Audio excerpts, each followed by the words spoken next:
Hello everyone, good evening to all of you.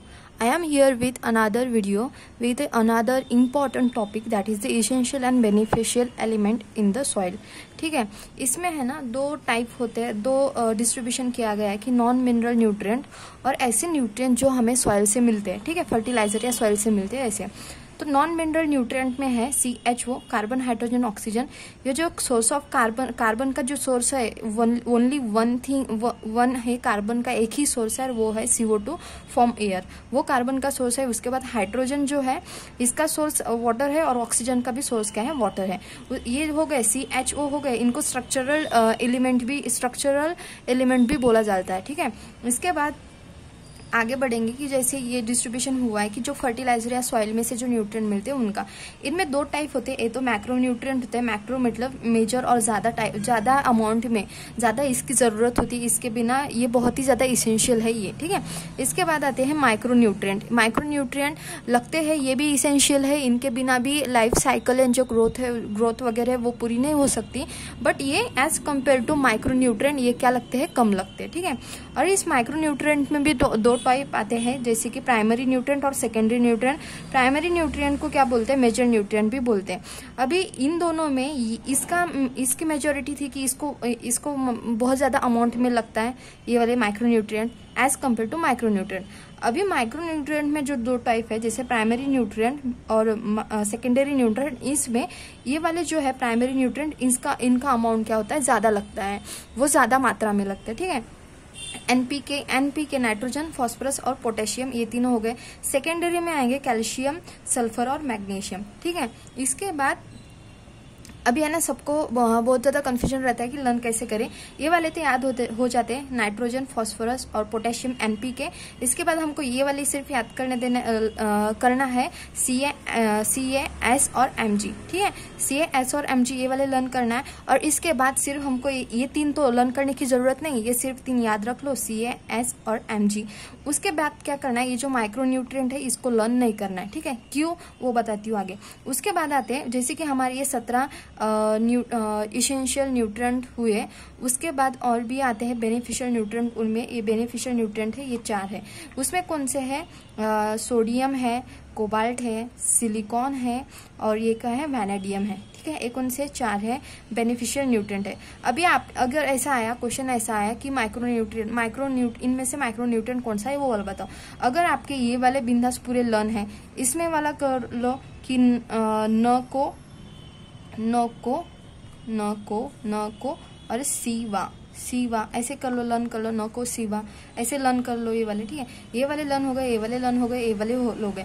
अभी ये तीन छोड़ के अगर जो रहेगा वो रहेगा माइक्रो न्यूट्रिएंट. तो इजीली आपको ये वाले लर्न करने की फिर जरूरत ही नहीं है, क्योंकि ऑलरेडी ये सारे छोड़ के ये 3 और ये 3 6 और ये 4 10 लर्न करना है सिर्फ. और 10 लर्न करने के बाद ये हमें लर्न करने की जरूरत नहीं, क्योंकि ये सब छोड़ के ये वाले जो है पूरे माइक्रो न्यूट्रिएंट में जाते हैं. उसके बाद आते हैं इसका ये क्लासिफिकेशन था कि ऑन द बेसिस ऑफ कितनी रिक्वायरमेंट है प्लांट में इस न्यूट्रिएंट की कितनी रिक्वायरमेंट है, उसके हिसाब से वाला क्लासिफिकेशन था. अभी है role of element in plant में एलिमेंट का क्या रोल है, उसके बेसिस पे क्या है, ये 4 क्या है क्लासिफिकेशन है.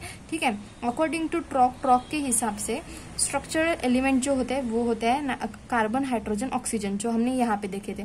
नॉन मिनरल न्यूट्रिएंट में कार्बन, हाइड्रोजन, ऑक्सीजन ये क्या है, स्ट्रक्चरल एलिमेंट है. स्ट्रक्चर के लिए जरूरी होता है. ठीक है, कार्बन कहाँ से है, कार्बन का एक ही सोर्स है, वो है CO2. हाइड्रोजन का वाटर और ऑक्सीजन का भी वाटर. ठीक है, वाटर है. उसके बाद आते हैं accessory structural element. Accessory structural element जो है वो पहले याद कर लो कि जो ये माइक्रो न्यूट्रिएंट है, ये माइक्रो न्यूट्रिएंट में जो प्राइमरी थे वो NPK थे. अभी सिर्फ क्या करना है ना, हमको NPK हटा देना है और यहाँ पे हमारा सेकेंडरी न्यूट्रिएंट का S लेना है. ये वाला आपको है ना ऐसे लर्न करना पड़ेगा, तभी याद रहेगा. उसके बाद आता है रेगुलेटर और कैरियर्स.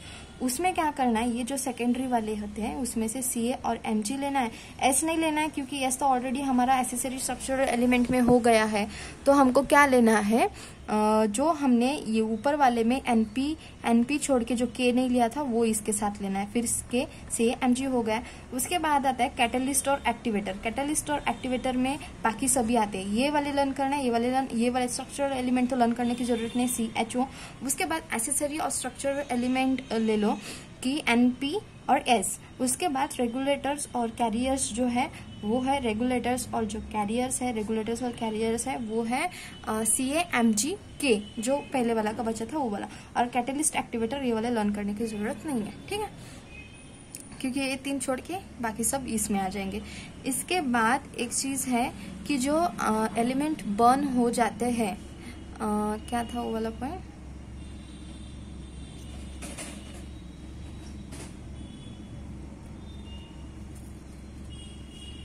मेरे को मतलब मैंने कंफ्यूज हो रहा है कि अगर ये जो न्यूट्रिएंट है ये बर्न होने के बाद क्या था, बर्न होने के बाद हाँ कौन से सभी वहाँ पे रहते हैं, बर्न होने के बाद सभी वहाँ पे रहते हैं एक्सेप्ट कार्बन, हाइड्रोजन, ऑक्सीजन और N और नाइट्रोजन था और क्या था, सल्फर था।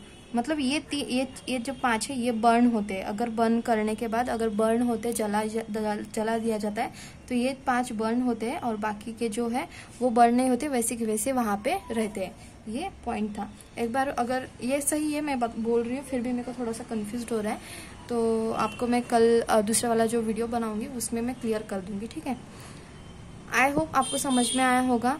और ये बहुत इंपॉर्टेंट वाला चार्ट है, इसमें से हर साल 2 क्वेश्चन तो भी आते हैं।